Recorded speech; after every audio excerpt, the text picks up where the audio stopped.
नमस्कार, मैं चिराग जायसवाल स्वागत करता हूं आपका अपने यूट्यूब चैनल पे। तो हम सभी को मालूम चल ही गया होगा कि झारखंड में 26,000 पदों पर सहायक आचार्य की नियुक्ति की प्रक्रिया चल रही थी। जेएसएससी ने इस पर एक सूचना भी निकाला था जिसमें बताया गया था जेएसएससी के द्वारा कि 12 जनवरी से लेकर के 30 जनवरी तक विभिन्न केंद्रों पर इसकी परीक्षा ली जाएगी या विभिन्न जिलों के केंद्रों पर इसकी परीक्षा ली जाएगी। ठीक है। एक्चुअली में जिस दिन हाईकोर्ट का जजमेंट आया था उसी दिन जेएसएससी के द्वारा ये नोटिस जारी किया गया था। अब उम्मीद है जल्दी ही जेएसएससी फिर से इस जजमेंट के आधार पे एक फिर से जेएसएससी के द्वारा एक सूचना जारी किया जाएगा। उम्मीद है 2 से 3 दिनों के अंदर, चूंकि अभी क्रिसमस की छुट्टियां चल रही है इसलिए हो सकता है कि इसमें लेट हो गया हो। तो हम लोग आज के वीडियो में यही जानेंगे, जजमेंट का हम लोग करेंगे एनालिसिस।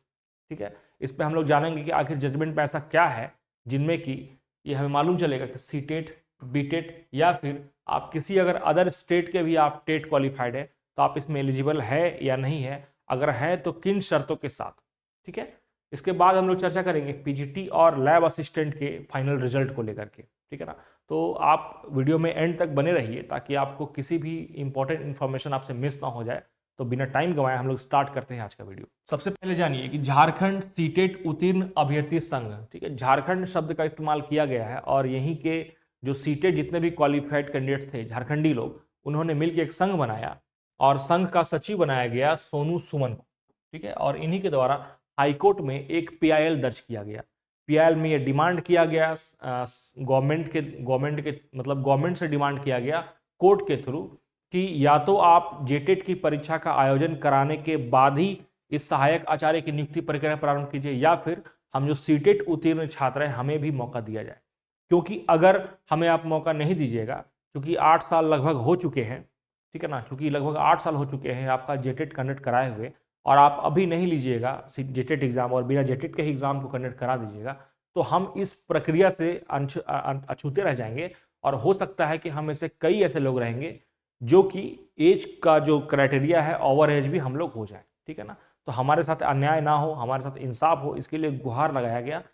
ठीक है, संगठन के द्वारा, झारखंडी सीटेट उत्तीर्ण अभ्यर्थी संघ के द्वारा। ठीक है, तो ये आपका केस नंबर यहाँ पर है, ये ऑर्डर आप डाउनलोड कर सकते हैं हाईकोर्ट के वेबसाइट से। तो हम लोग आज देखेंगे इसका जो ऑर्डर में क्या क्या स्पेशल चीज़ लिखा गया है उसी पर हम लोग चर्चा करेंगे। आप 2-3 चीज़ जान लीजिए। पहले झारखंड में जेटेट का आयोजन अभी तक 2 बार हुआ है।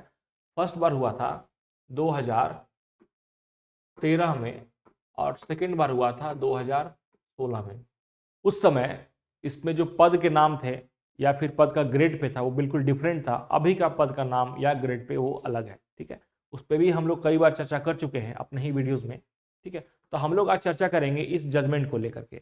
इस ऑर्डर में पॉइंट नंबर 1 में ये कन्विंस कराया गया है कि हमारी कोई गलती नहीं है और अगर आप मेरे साथ नहीं रहिएगा, आप हमें मौका नहीं दीजिएगा, तो हम इसमें ओवर एज होने की वजह से हम इस प्रक्रिया से ही बाहर हो जाएंगे। ठीक है ना, वही चीज़ यहाँ पे क्लियर लिखा हुआ है। और यहाँ ये भी लिखा हुआ है, it is not disputed that the last examination was held in year 2016। इसमें कोई विवाद नहीं है, ये चीज दोनों पार्टियों से क्लियर हो चुका है, कंफर्म हो चुका है। ठीक है, इसके बाद यहाँ पे ये भी क्लियर लिखा हुआ है कि the state other than having state qualifications only because of leches and fault on the part of the respondent, मतलब कि रिस्पोंडेंट यहाँ पर गवर्नमेंट ऑफ झारखंड है, सिर्फ गवर्नमेंट ऑफ झारखंड के ही के लीचेस एंड फॉल्ट के वजह से जो क्वालिफाइड लोग हैं, ठीक है ना, स्टेट क्वालिफाइड लोग हैं या सीटेट क्वालिफाइड लोग हैं, वो लोग इस एग्जाम में अपियर नहीं हो पाएंगे। ठीक है ना, इसके बाद कहा गया कि we are getting over age, जिसकी मैं चर्चा कर रहा था, वो उन्हें डर है कि कहीं वो ओवर एज ना हो जाए, just on account of leeches of the official representing the state and lose a chance in participating in the fourth coming selection process. आने वाले प्रक्रियाओं में आपके इस लिचिट की वजह से हमारा चयन नहीं हो पाएगा या इस प्रक्रिया में ही हम भाग नहीं ले पाएंगे, इसी बात का डर को लेकर के ये पीआईएल दर्ज किया गया है। ठीक है, इसके बाद ये यहाँ पे एक और कुछ खास बातें हैं इसकी हम लोग चर्चा करेंगे कि in the view of such position, सारे चीज़ों को देखते हुए we were of the opinion, हम निष्कर्ष पहुंचते हैं कि that the state government is generally creating a number of post for which state TET examination is required to be conducted which has not been held for the last almost 9 years। लगभग 9 सालों से परीक्षा का आयोजन नहीं हुआ है।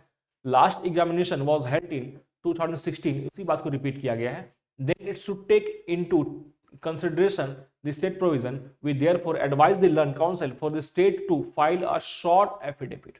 ठीक है, यहाँ पे डायरेक्ट किया गया है, निर्देश दिया गया है रिस्पोंडेंट को, गवर्नमेंट ऑफ झारखंड को, कि आप जो है एक शॉर्ट एफिडेविट हमें दीजिए जहां पे आप बताइए, स्टेट कीजिए, बयान कीजिए कि आप जो है intent to allow those candidates, आप सारे वैसे कैंडिडेट्स को अलाउ करेंगे who have obtained TET certificate from the central government, means कि या तो उनके पास सीटेट है या और any other state UT provided other conditions are fulfilled.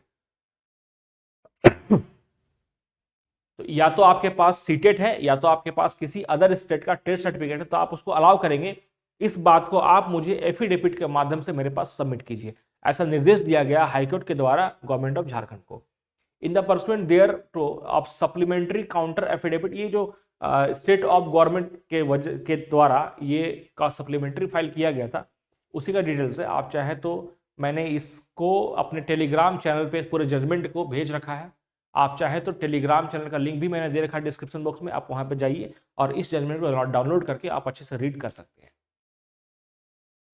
फिर यहाँ पे देख रहे हैं the main concern that, main बात है कि that is raised by the learned advocate general in course of hearing today that concern languages, certain language की वजह से। मतलब कि ये कहना है गवर्नमेंट ऑफ झारखंड का कि झारखंड में बहुत सारे ऐसे क्षेत्र हैं, लगभग सभी क्षेत्र हैं, जहाँ पे कुछ क्षेत्रीय भाषाएं बोली जाती हैं और बिना उन क्षेत्रीय भाषाओं को जानकारी के अभाव वाले लोगों को अगर हम नियुक्ति पर रख लेंगे तो वो बच्चों को डील नहीं कर पाएंगे, बच्चों को टैकल नहीं कर पाएंगे, क्योंकि बच्चे 1 to 8 क्लास के हैं, जूनियर बच्चे हैं, उन्हें हर तरह से ट्रीट करना होता है। ठीक है, तो ये ऐसा कंडीशन में इसमें कोर्ट ने एक कंडीशन रखा, ठीक है ना, ये बताया गया है इसके द्वारा। However, in course of hearing of these writ petitions today, learned advocate general appearing for the state would submit that he has received oral instructions, उन्हें oral instructions मिले हैं, that the state is willing to relax the criteria for eligibility as far as the candidates having seated examination certificate with a stipulation that in a future date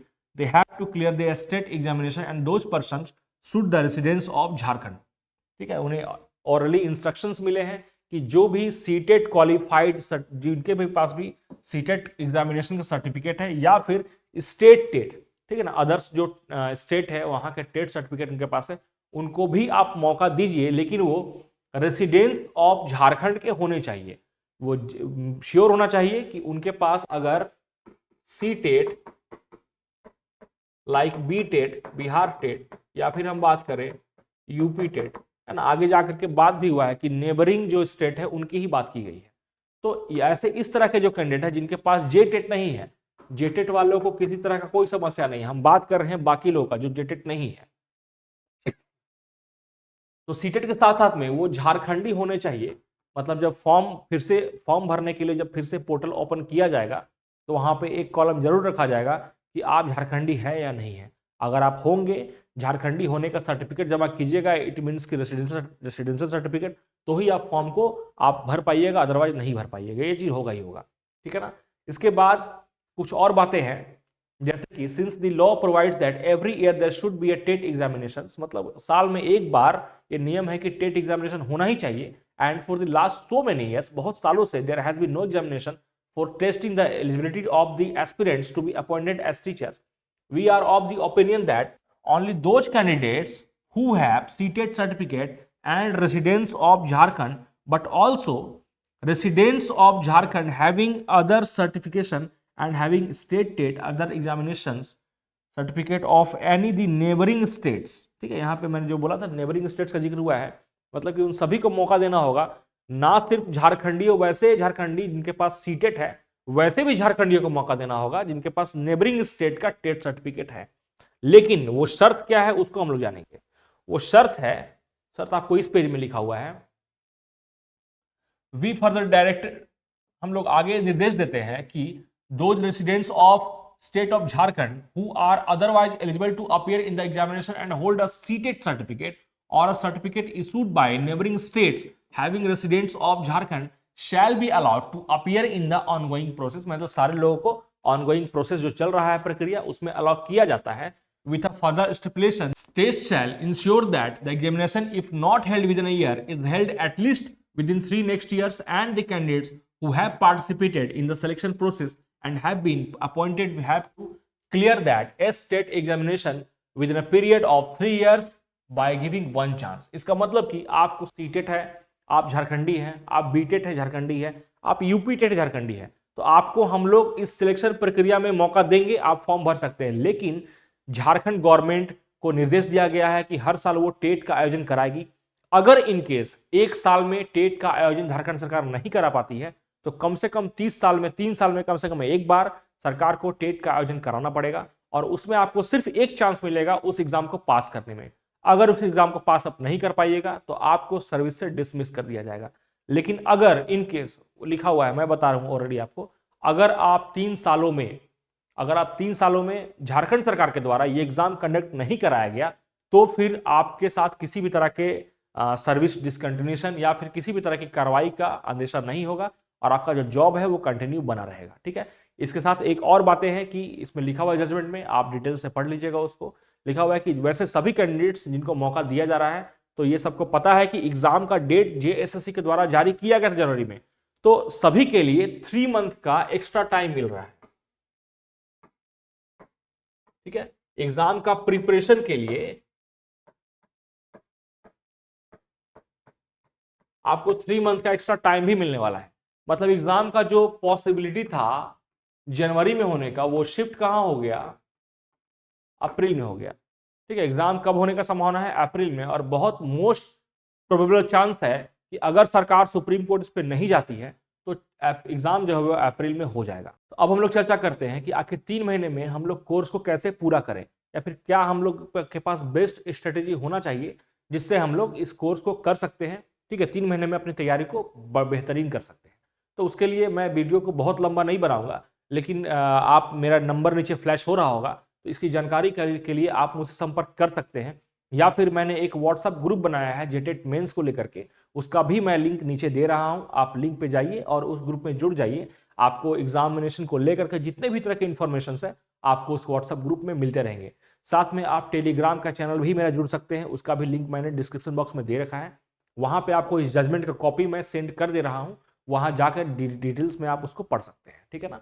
इसके बाद बात करें हम लोग PGT और lab assistant के result को लेकर के, तो आपको पता होगा कि लैब असिस्टेंट का जो रिजल्ट है, फिजिक्स, केमिस्ट्री और बायोलॉजी का रिजल्ट फाइनली जारी कर दिया गया है।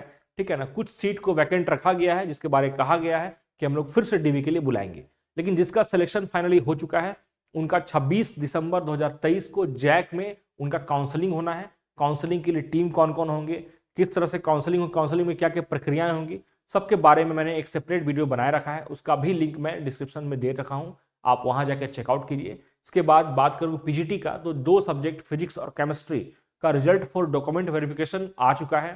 ठीक है ना। उसके लिए डीवी की प्रक्रिया ऑलमोस्ट पूरी हो चुकी है। उम्मीद है कि इस साल के अंत तक या तो किसी और सब्जेक्ट का रिजल्ट जारी करें या फिर अगले साल फर्स्ट वीक जनवरी में तो रिजल्ट जारी करना ही करना है। प्रक्रिया बहुत तेजी से चलने वाली है, तो आप अवेयर रहिए सभी चीज़ों से, ताकि आपसे कुछ भी चीज़ मिस ना हो जाए। ठीक है ना। और चाहे डॉक्यूमेंट वेरिफिकेशन से रिलेटेड हो, चाहे नॉर्मलाइजेशन से करके, सारे वीडियोस मैंने बना रखे हैं, आप जाके देखिए, अपने कंसेप्ट क्लियर कीजिए, और किसी भी तरह के डाउट के लिए आप मुझसे कमेंट बॉक्स में पूछ सकते हैं या मुझे कॉल कर सकते हैं। ठीक है ना। तो आपका वीडियो में एंड तक रहने के लिए बहुत बहुत धन्यवाद। जय हिंद।